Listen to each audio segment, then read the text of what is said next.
What specific problem does the READY method aim to solve in the context of latent diffusion models, and what gaps in existing research does it address? The READY method aims to enhance the generative performance of latent diffusion models, LDMs, by jointly modeling image-compressed latents and high-level semantic features extracted from pre-trained vision encoders, specifically addressing the limitations of existing approaches like REPA. Existing LDMs struggle with the inherent tension between maintaining precise low-level reconstructions and developing semantically meaningful representations, which often leads to underperformance in discriminative tasks compared to specialized self-supervised learning methods. READY addresses this gap by integrating both low-level and semantic features within the same diffusion process, eliminating the need for additional distillation objectives and allowing for direct representation integration. Furthermore, it introduces representation guidance, which refines generated images using learned semantic understanding, thereby improving both conditional and unconditional generation quality. This approach not only boosts generative performance, but also significantly accelerates convergence, outperforming previous methods in both efficiency and effectiveness. How does the proposed READY method work? Illustrate the methodology step by step, including the diffusion process and the training objectives involved.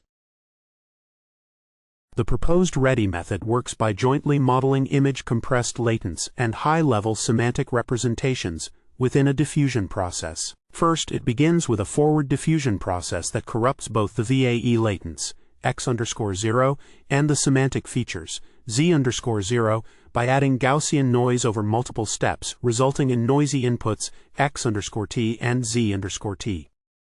The diffusion model then predicts the noise for both modalities, producing separate predictions for the image latent noise, bold symbol epsilon_x_theta, and the visual representation noise, bold symbol epsilon_z_theta. The training objective combines these predictions, balancing the denoising loss for both modalities with a parameter lambda_z. During inference, the method employs representation guidance, which modifies the posterior distribution to enhance the generated images by aligning them more closely with the learned semantic features, thus improving the overall quality of the generated outputs. Can you provide a concrete example of how the joint modeling of VAE latents and semantic features occurs within the READY framework? Walk through the steps using a hypothetical input image. In the READY framework, the joint modeling of VAE latents and semantic features begins with a hypothetical input image, I. First, this image is processed by a variational autoencoder, VAE encoder, E_x to produce its VAE tokens, x_0 in math bbr L times C_x.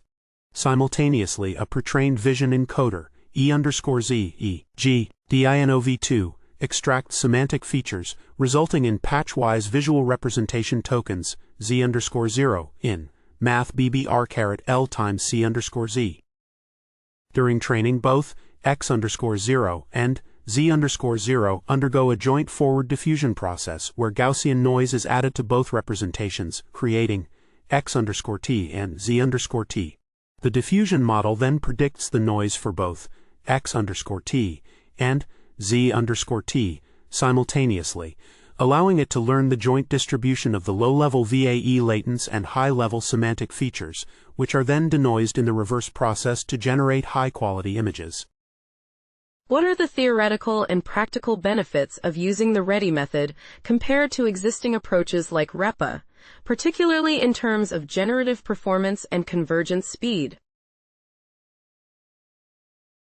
The READY method offers several theoretical and practical benefits over existing approaches like REPA. Theoretically, READY enhances generative performance by jointly modeling both low-level VAE latents and high-level semantic features from a pre-trained vision encoder, allowing for a more integrated understanding of image generation. Practically, this approach simplifies training by removing the need for additional distillation objectives, which REPA requires, thus streamlining the process. In terms of generative performance, READY consistently outperforms REPA, achieving lower FID scores across various model sizes, such as an FID of 10.5 for DID-L2 compared to REPA's 12.3. Additionally, REDI accelerates convergence speed significantly, demonstrating approximately 23 times faster convergence for DID-XL2 compared to REPA, which highlights its efficiency in training and performance enhancement.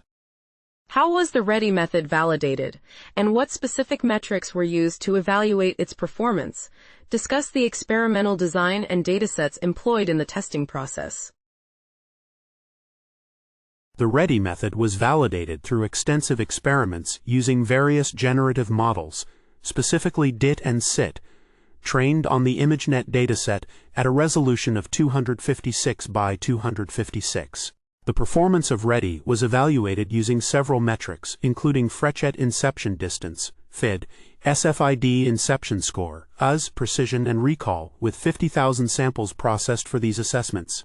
The experimental design involved comparing REDI against baseline models, including autoregressive models and other latent diffusion models, to demonstrate its effectiveness in improving generative performance.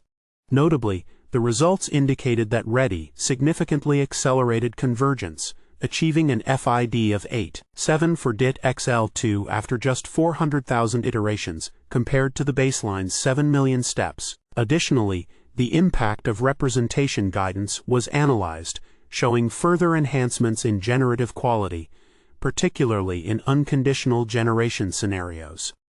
What limitations or drawbacks did you encounter with the REDI approach, and how do these limitations affect its applicability in real-world scenarios?